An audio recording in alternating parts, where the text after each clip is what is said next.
I was going to say, what is a good question?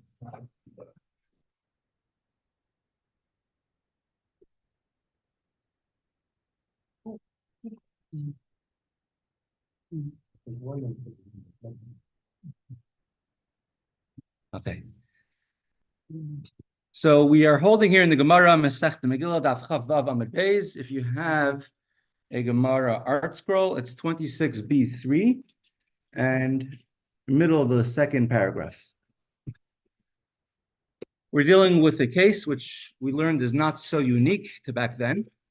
It also takes place even in more contemporary times, where you have a shul that is connected to a place where a dead person is, either a burial place or might have been, let's say, a shomering room. But there was always a dead person in the same in the room right next to where there was a shul, and this is in the city of Rome. And Kohanim were not able to enter shul because they were always in the vicinity and this under the same roof as a dead body. And they asked Rava what to do.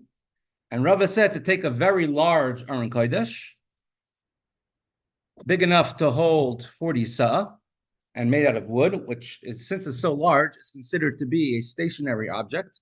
It's not something that's moved around very often. Only for rare exceptions, for example, bringing the Aron Kodesh out to the street when you have a big communal fast, put it by the doorway between the two rooms, and that is considered, that will make it like a wall, and also there's a hollow space in between, and that is able to stop the tumah in its tracks. So if there's a hollow space, you say tumah comes to rest over there. And tumah, and the ritual impurity, which a kohen cannot be together with, will stop where this large Aron Kodesh is in between the two rooms. And that's the advice that he gave them to do. And like we saw in, you have, for example, in Hadich, where the Alter Rebbe's oil is, and we went through a tour of that yesterday on the screen. You could check up the shiur from yesterday. Or we saw also in Lubavitch, where they found the new original shul next to the oil in Lubavitch, and they rebuilt it, and they removed the roof from the oil in Lubavitch, and now Kohanim can go in. So we do see that there is a shul connected to an oil. By the oil of in the oil over here, you have that same thing as well. When you walk in, there's a small outside room. Now there's a few shelves over there with tilims and minor lashons. And it has a roof. And then the oil itself does not have a roof. That small room is a shul. And then on Shabbos or other days, special days, they'll have a minyan inside of that room. Very small room, not as large as it is by the other oils of the other Rebbeim. And there's a shul connected to a place where people are buried. You said it has no roof? The oil itself has no roof, in order that Kohanim could go in. And in Lubavitch, they removed the roof from the oil recently. There used to be a roof and Kohanim couldn't go in, but now they made a walkway which goes above the ground, not connected, not directly on the ground, because the whole area is a graveyard. People are buried there. We don't know exactly who, where, what. The communists and the Nazis destroyed the cemetery there. Just a question on the previous section.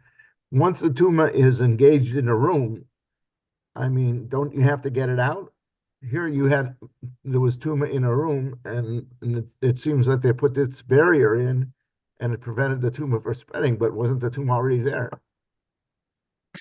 So there's different levels of tumah, right? A kohen cannot become tamei mes to avia voisa tumah. Mm-hmm. But to touch an object, like which is a sheni l'tumah, that's not really, especially in chutz la'aretz, it's not a problem for kohanim.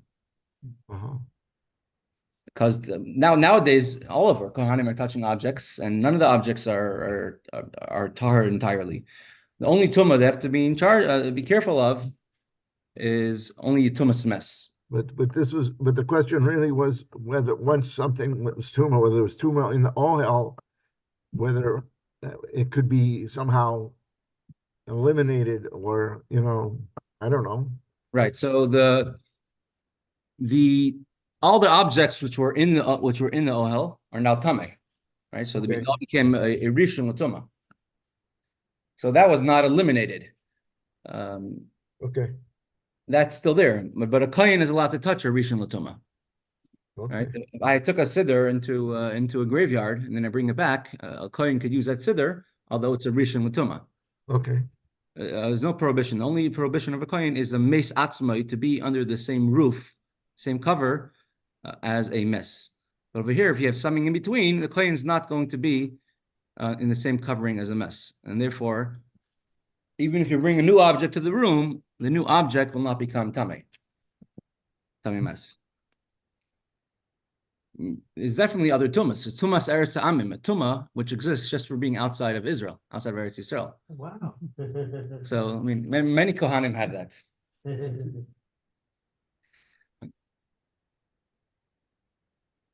Amar le Rabbanan. So after Rava ruled, take this large Aron Kodesh, which is not being used at all, and put it by the doorway, and therefore you'll stop the tumah from entering this room. The rabbis in Rava's Beis Medrash asked them a question. Vazimnin dimitaltili, or at the last paragraph, at times, taltile. You should know that this Aron Kodesh is actually, although it's large, sometimes we move it around. Kimonech Sefer Torah ilave. It's it was an all-purpose type of Aron Kodesh. And maybe they could even use Aron Kodesh to be used maybe as a bima sometime, but they would not remove the Aron Kodesh. And Rava in the beginning thought that this type of Aron Kodesh was only moved when it was empty. Before moving the Aron Kodesh, they emptied it from the Torah scrolls. Then they moved it. And since it's not moved when it has a Sefer Torah inside, so he thought to himself that if a Sefer Torah is inside, it's considered to be a vessel which is non-movable. Because the Sefer Torah is in there and we don't move it when the Sefer Torah is there. The sages are telling him, no, and this type of shul, they actually move the Aron Kodesh for whatever reasons, whatever purposes that they use Aron Kodesh, but they move it around while the Sefer Torah is inside. And the status should change. Now it should become a type of object which is moved all the time, and whether it's full or empty. So if you have a very large object which gets moved around, that does not have the status of a kli eitz asur nachas, a wooden vessel which is meant to be stationary. A car, for example, definitely could hold 40 sa. Many people could fit inside, but a car could become tamei, right? If a dead body touches a car, a wagon, it becomes tamei. Although it's very large, but it's meant to be movable. It's not a stationary object. What cannot become tamei is things that are attached to the ground. An exception would be things that are not meant to be moved. So Rava thought to himself that the fact that he thought to himself, maybe other shuls, that they would not move the Aron Kodesh when there's a Sefer Torah inside. And it makes sense. I had the opportunity to move an Aron Kodesh. It was the beginning of last year. We moved it to the second floor in the yeshiva building, and it was quite heavy. We have to move it up the steps. It's not so easy to move when you have a Sefer Torah inside, especially if you don't have an elevator to carry it. Why did you think it was thrown up? So we did, of course. Now, of course, we took the Sefer Torah out. But in this place, they kept the Sefer Torah inside. In the shul, maybe it was just within the same room. And so they were informing Rava that this is a type of object which is movable even when the Sefer Torah are inside. It's called Molei Verekam, whether it's full, or whether it's empty, and such a utensil can become tamei. Friday Sefer Torah actually makes you feel a bit better because it's encased, in the case, and so then you have case over a case, but still, you have to be careful also too. Correct. Yeah. Right. In general, if you're moving an Aron Kodesh, you should remove the Sefer Torah first. Just who knows what can happen. I have seen a Aron Kodesh move with a Sefer Torah inside. For example, in New York, there's a very good, wonderful organization called Mesechta. Mesechta, they help out homes which were doing avelos or sitting shiva, and so they lend Sefer Torah out to homes. So they have a special Aron Kodesh where the Sefer Torah is able to be very solidly inside, secure inside, and they bring the whole small tabletop Aron Kodesh with a Sefer Torah inside. Small Sefer Torah. One time my father To the Shiva house. One time my father brought home a Sefer Torah, the temporary thing, and my mother was so scared she thought it was bad luck to have the Sefer Torah at home. Yeah, you have to be careful. Yeah, I remember one time going for a Shabbaton somewhere, and we had a Sefer Torah in the back seat of the car, and it didn't feel right, having a mundane conversation or doing anything else, playing something mundane on, Putting it in the trunk. better than putting it in the trunk. Putting it in the trunk is really disrespectful. Saying that the Sefer Torah goes in the baggage, and I'm sitting here in the front. Well, then, under certain circumstances, you can even sit on top of it. There's an animal, and they're afraid for robbers or whatever. You could sit on top of it. Really? Up to then, I think so. No, there is such a thing. I know. And going, for example, you're in the airport, and you have to, go to the bathroom. You take everything with you, even your tefillin bag. Better to have your tefillin bag in another, case, but you take it. If you don't, you take it with you wherever you go because you're scared of robbers. Amar Mar Zutra. How about repurposing worn out Sefer Torah? I just brought up one example, but here's a worn out Torah cover. All right, they're very well used Torah cover. Throw one example here on the screen. So says Rava, if you have a worn out Sefer Torah cover, Shabalu. Oh, I'm sorry, I skipped one line, I think. Amar, so he answers back, he says, if it's as you claim that they move the Aron Kodesh around, even when it's holding a Sefer Torah, so then you cannot use it to stop the Tumah. And that's a halacha, that in order to stop Tumah, you have to have actually a full stationary object. If a door is able to, and that's permanent. If there's a door that opens and closes, that doesn't help, because it's meant to be open and closed. Amar Mar Zutra says Mar Zutra, mitbachos sfarim shebalu. If you have a cover of a Sefer Torah, which became worn out over the years, and now you cannot use it anymore, oisin oison tachrichim lemes mitzvah. You're allowed to repurpose the cover of the Sefer Torah and to use it as a burial shroud, tachrichim, which I put up one on the screen over here. It looks a little bit different than tachrichim, than the burial shrouds, than the cover of a Sefer Torah would look like. But nowadays, we're able to commercially buy these tachrichim. Then they used to use whatever. Yeah, the screen is. Tachrichim. This is Dovi last night was sitting and. What did they use to make them? I mean, it's best to be made out of linen, but it says a cover of a Sefer Torah, which was worn out. You could use it for a mes mitzvah, someone who doesn't have any relatives to take care of their burial. So now the community is going to have to pay for them. So you could use a worn out Sefer Torah cover to make tachrichim, to make burial shrouds. And since, like we learned earlier, we have to take the cover of a Sefer Torah. You can't throw it out. It's not like schach.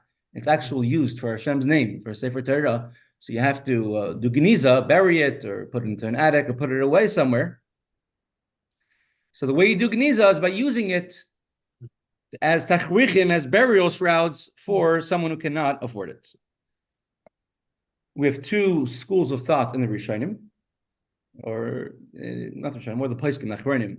The poskim and what you could apply from this. If something is no longer usable, and now we have to put into geniza, put into shemus, is it better to put into shemus as is, or should we try repurposing it in some way for another use, even if the other use is not as holy? So you have a Sefer Torah itself. And then you have tachrichim burial shrouds. So the Taz says that burying somebody, burial shrouds, are not as holy of a use as covering a Sefer Torah. And therefore, he says, you're allowed, from here we see that if you're something which is not usable anymore, You're allowed to sort of give it a second life, even if it's on a lesser level of kedusha, a lesser level of sanctity. The Pri Megadim asks on him. We just learned yesterday. We learned about a Aron Kodesh which broke apart, fell apart. You're not allowed to repurpose the wood of the Aron Kodesh as a bima. So if you're not allowed to do that, for sure you can't repurpose it. And also, when it was a covering of a Sefer Torah, it was covered something that was of life, and now you're going to use it to cover something from death. No. Mm-hmm. No? Correct.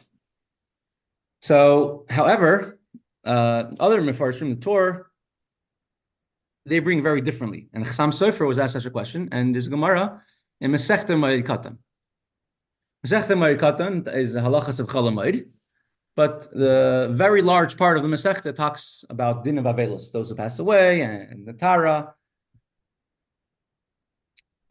And it says that when any person who's on the scene, who is present at the time of a soul's departure, when a Jewish person passes away, you have to tear kur, you have to rend your garments. A child has to rend their garments even if they're not present. But anybody who's present have to tear their garments. Tanya, because we learned in a brisa, this is Mesechta Marikatan Daf Chafei Amar Aleph.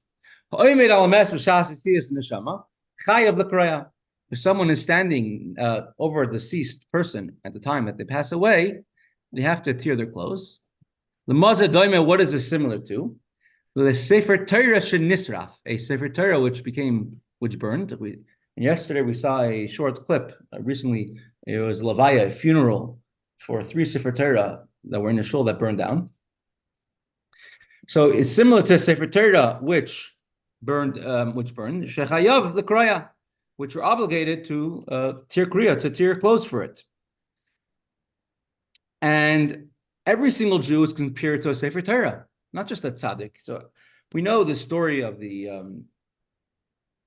Alter Rebbe when he was this is when he was still a student of the Magid, but he was walking around from town to town incognito. And as he's coming towards the city where the Shpala Zeder lived, I'm assuming it was the city of Shpala, but maybe not. So he came, and he's coming towards the city of Shpala.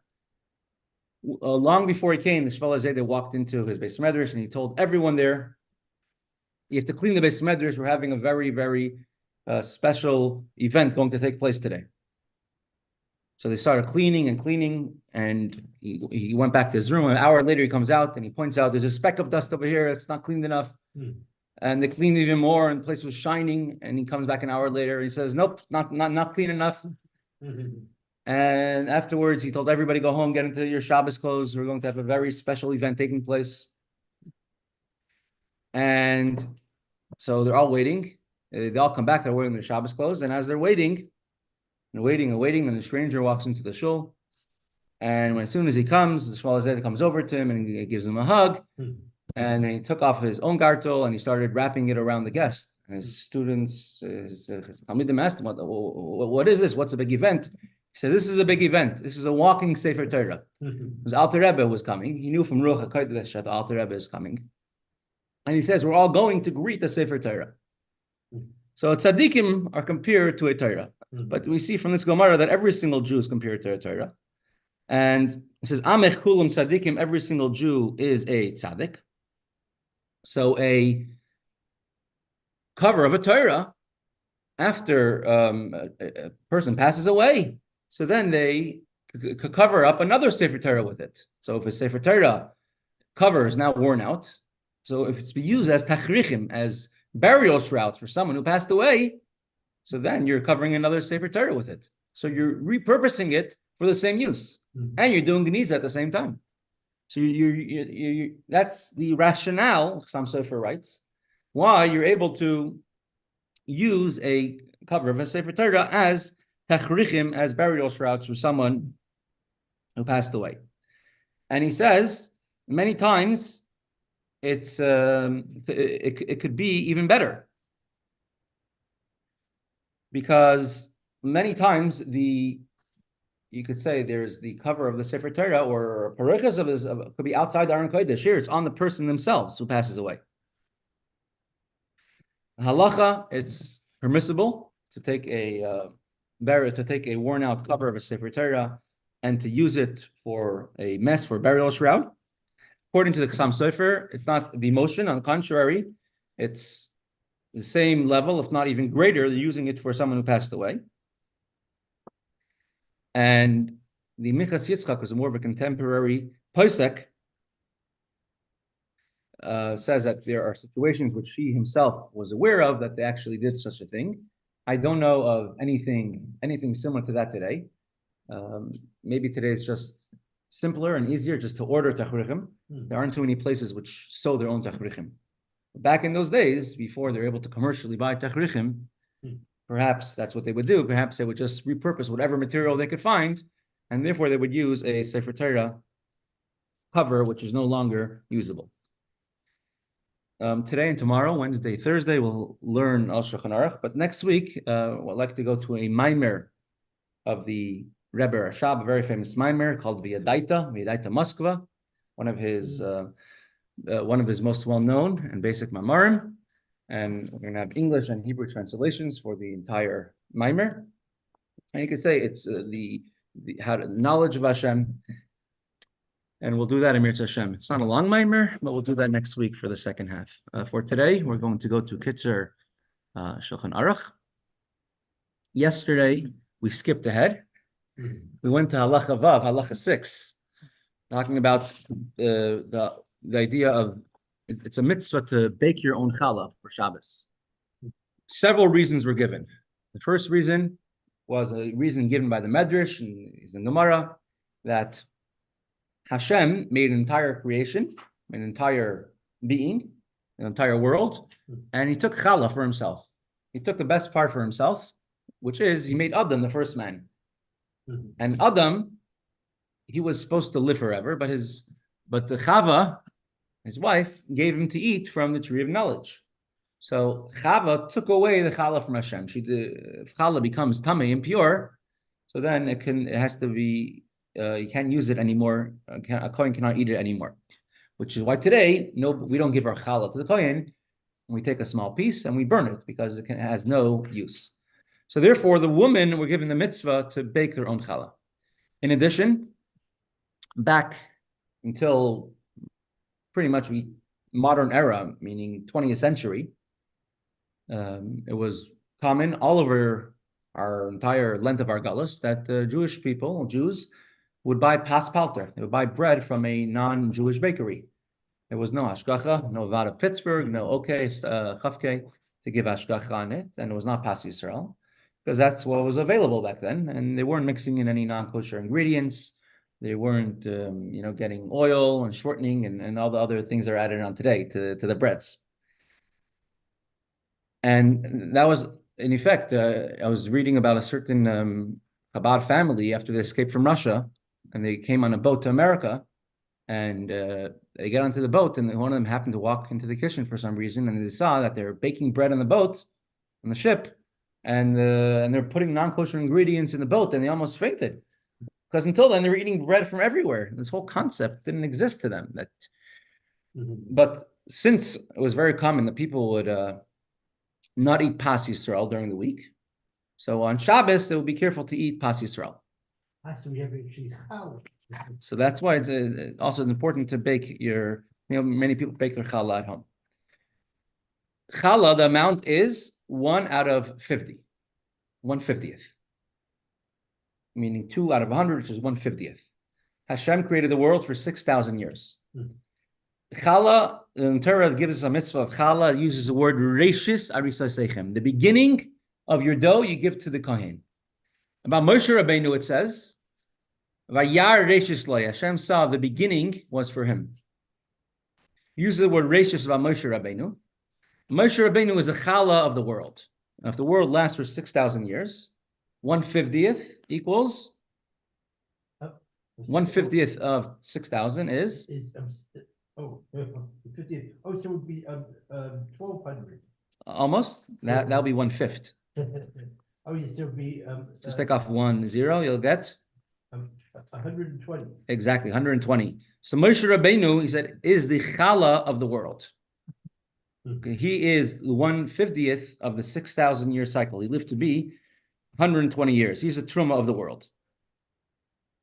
So there's a lot of special things that happen, special things when you take challah, and therefore it's a mitzvah to take challah. Many people have not many, some people today have a custom to bake 12 challahs, corresponding to the 12 loaves of bread that were on the shulchan, on the showbread in the table in the Beis HaMikdash. We're up to halacha gimel. Now we're going backwards a little bit in chapter 72 of Kisur Shulchan Aruch. Lefikach mishabeach hanavi. Going back to this, saying how important it is to honor Shabbos. First, we said not to desecrate Shabbos, not to make Shabbos feel uncomfortable. Someone who transgresses Shabbos and does it in a spiteful way is not considered to be Jewish in regards to many, many things. They're still Jewish. You can still their marriages are valid if they transgress Shabbos, not in a spiteful way, but because out of convenience, and that you don't have all those issues.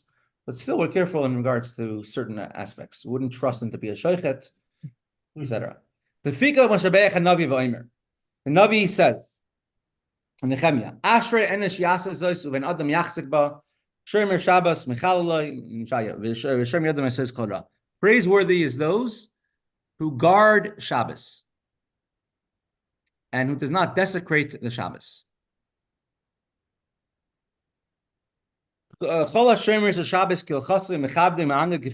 Somebody who honors Shabbos and someone who makes Shabbos beautiful as much as they can. He will be rewarded in this world and in the world to come. In the world to come, they'll be amply rewarded as well. As it says, if you sit around on Shabbos and do nothing, and you do not do your own needs on the day, my holy day, and you then not just stay away of not doing anything forbidden on Shabbos, but next step, you make Shabbos einig, make it a pleasurable day, make it an enjoyable day.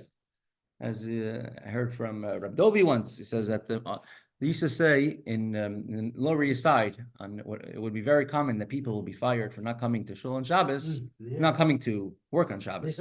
Imagine being fired for not coming to shul on Shabbos. And they would say, "Oy, shver to zayin a yid. Oy, it's difficult to be a Jew."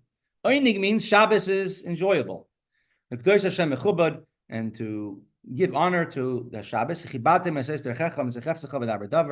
And you don't talk about the news, you don't talk about your needs. You promised you will have pleasure, delight with Hashem.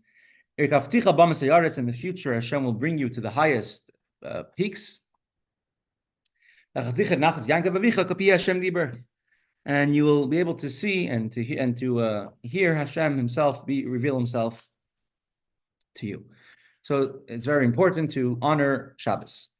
Now, Chassidus explains that there's two types of Shabbos, really three types of Shabbos. It says, "As Shabbosaisai tishmodu," you should guard my Shabboses. Why does it say Shabbosaisai? Chassidus explains there's two types of Shabbos. There's Shabbos, which is Kaima, which is a day on the calendar, comes by itself whether you brought it on or not. And then there's a greater level of Shabbos, which you bring the Shabbos, you make a Shabbos. Like it says, "V'shamu b'nei Yisrael also Shabbos." Jewish people should guard Shabbos. What's the next words? Lasos as a Shabbos, to make Shabbos, to do Shabbos. We have to make Shabbos. Shabbos itself is such a great day, but we can discover and bring up a much greater kedusha and holiness and sanctity in Shabbos, which by itself it would not have. That happens by making Kiddush, but it also happens. You learn Ma'amer Chassidus on Shabbos morning. You daven more at length with more kavana. And then afterwards, you entire day of Shabbos you dedicate it to, you uplift it, and that's making Shabbos lasis, bringing kedusha into Shabbos itself. And that's what Chassidus teaches us, and you're learning what happens, the greatness in Shabbos. You have Aliyah Ha'olamas, the worlds come up and start understanding why we say this is a meal of Atika Kadisha, and this is a meal of Zer Anpin, etc. And then you realize how greatness of Shabbos. The Rebbe of Shabbos, a very beautiful mimer about this in the year before he passed away. Teres and Shabbos Kedoshim, this week's parsha. We're talking about this entire topic. What does it mean to make Shabbos and to make a Shabbos holy and special, as opposed to a day which is just a day on the calendar? It says you have to remember Shabbos and make it holy. So we remember Shabbos every day at the end of davening, or while we put on our Rabbeinu Tam. We say the 6 remembrances, and we mention Shabbos. So that's bedibur, but we also have to do maaseh, action, do something for an action every single day. Every single day, you should remember Shabbos and do something to get ready for Shabbos. If you find you go to the store and you see something nice in the store that's for sale and it's not there all the time, and it's not going to go bad until Shabbos, you should buy it and keep it for Shabbos. You're able to buy even before davening. The Alter Rebbe says if it's not going to be around after davening, and you should say Kriya Shema before going to the store to buy. And you shouldn't miss davening with a minyan to buy food for Shabbos, because it's more important to daven with a minyan than to make sure to get the best food for Shabbos. How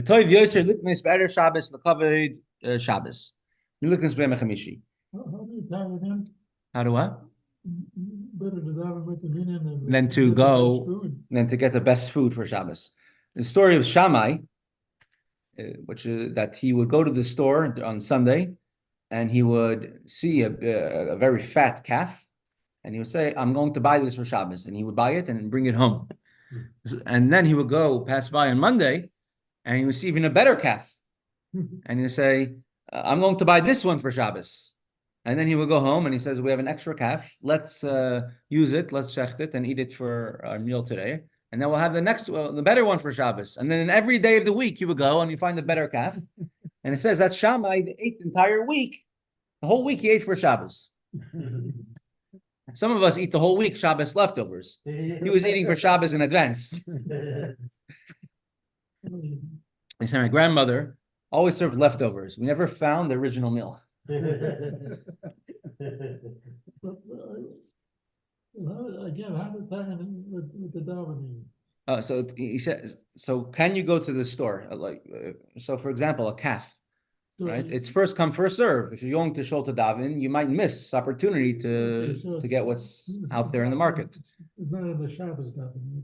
A weekday davening, yeah. Okay. He's talking about during the week. I got it. Thank you. Now, who here is a last minute type of person? I qualify. Most of us qualify. So don't worry, you're in good company. It says because Toiv Yoser Liknes Ve'erev Shabbos L'Kavet Shabbos Mikos B'Yom Chamishi. Better to go shopping on Friday for Shabbos than to go shopping on Thursday. That's what the Shliach and Shulchan Aruch is. But this is, I think, before the days of refrigeration.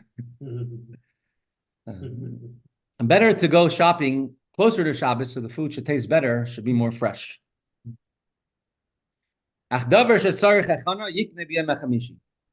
When could you buy in advance? When are you allowed to be going on Thursday? Something which needs prep. Like if it has to sit overnight, and stew overnight. And then this is brought down. Many tzaddikim would do it. That every single thing they would buy, they would say, "This is L'Kuvat Shabbos. This is I'm buying this in honor of Shabbos. This is in honor of Shabbos."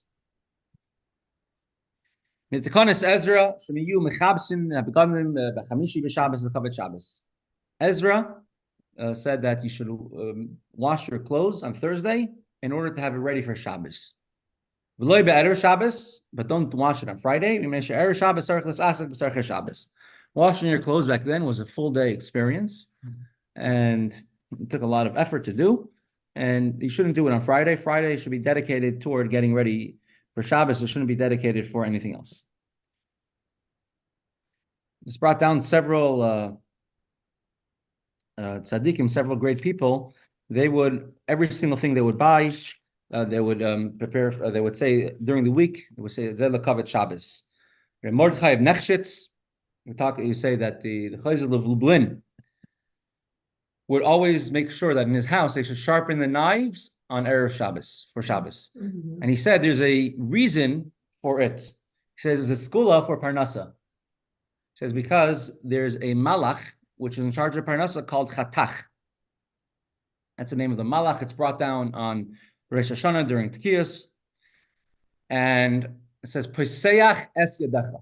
Hashem, open your hand and fulfill the needs, the desires of every living being, which is for Parnasa. And the last letter of Poseach is a ches. The last letter of es is a taf. The last letter of yadecha is a chaf. And so that Poseach es yadecha makes up the word chatach, and it's a skula for Parnasa. And knives are chosech, which are cutting things which cut. I've been doing that for a long time, but I heard it was for shalom bias too. Shalom bias?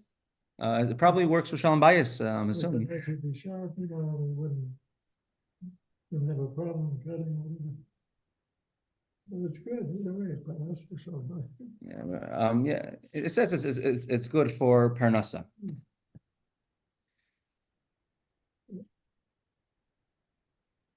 Some people have a minute to also break challah on Erev Shabbos on Friday, and to break it up into multiple loaves. And he says it's for the same idea. It comes from the word chosech.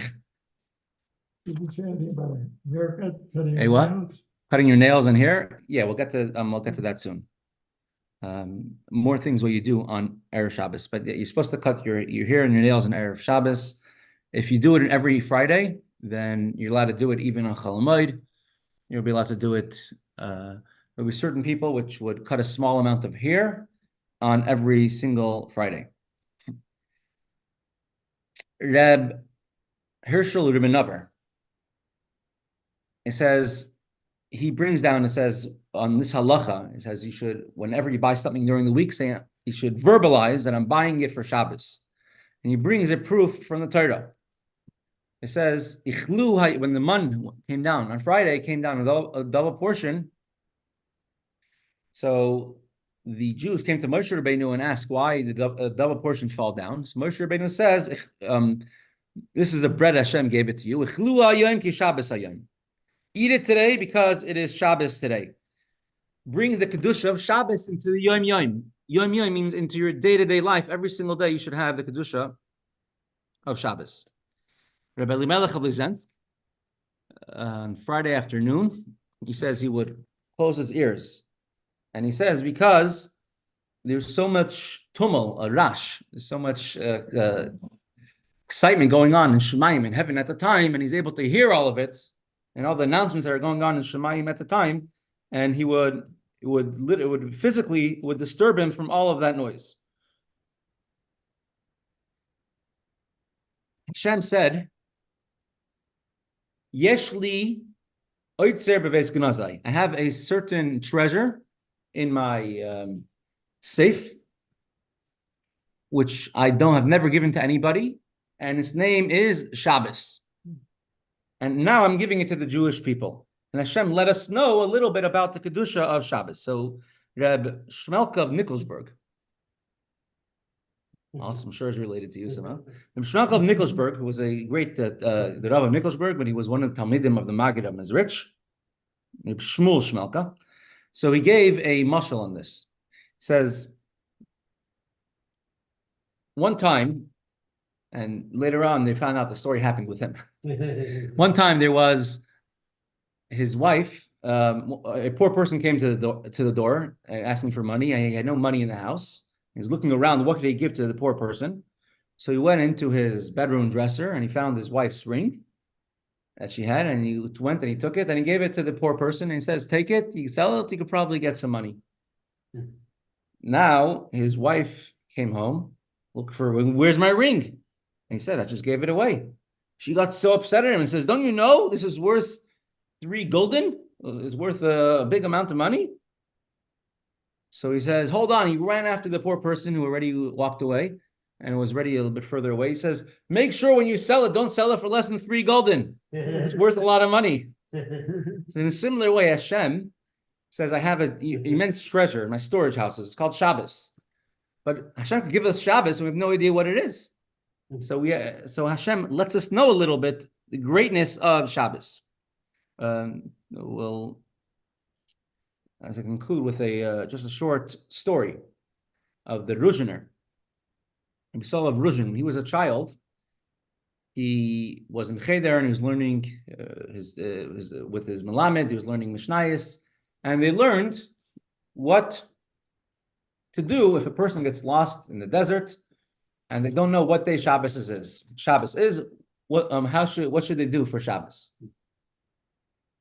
Which is you from whatever day you think is Shabbos, you keep it, and every 7th day from there you keep a full Shabbos, and every other day you can only do the amount of malacha that's needed to survive. So he asked his teacher, how is it possible that a person doesn't know what day Shabbos is? So the teacher tells him, because we're talking about a person who got lost. Imagine you're in the forest. I understand you're never in a desert. In the forest and got lost. And he explains the whole thing over again, and he asked him again. And the teacher at this point lost his patience and lost his school. And he picked him up and he gave him a few good zets, what it used to be back then. And then he schlepped him to the Ruzhiner's father. And he says, your son is disturbing, or Cheder is asking pointless questions. And he you know, you have to give a good lesson to your son. And so, but he started crying, the young boy, and he said to his father, but I wasn't, I wasn't doing anything wrong. So he says, he was asking, how could a person, not know what day Shabbos is? And I explained to him a few times. So the father turned to the son and he said, is that true? He said, yeah, but we could always know what day Shabbos is because you just look up at the heavens as a Shemayim, and the whole heavens looks different. So the father of the Ruzhiner let the Melamed go, and then he told him, you can't publicize everything that you know and everything that you see. You're not allowed to publicize. You have to, some things you have to keep secret. But the idea of Shabbos is a very special day, and to be able to tap into it, it's not for nothing that in the back of Tehillim, there's a story about Yisrael Ruzhin, that Tzemach Tzedek sent a message, a big chassid of Isaac Hamler to him, and on Erev Shabbos, he would doing melacha already on by Chatzos, midday on Erev Shabbos, and he was smoking a pipe, and Rabbi Isaac Hamler was speaking to the Ruzhiner, and as soon as his misharis, his attendant, walked in and told the Ruzhiner, now it's Chatzos, it's midday, he says he put down, he stopped using it because he was stopped doing malacha at that point. And Rabbi Isaac Hamler, who says was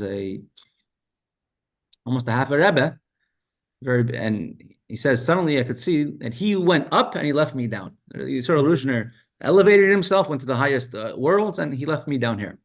There's somebody who could appreciate the Kedusha of Shabbos. So that's something we could take from today. And with that, we will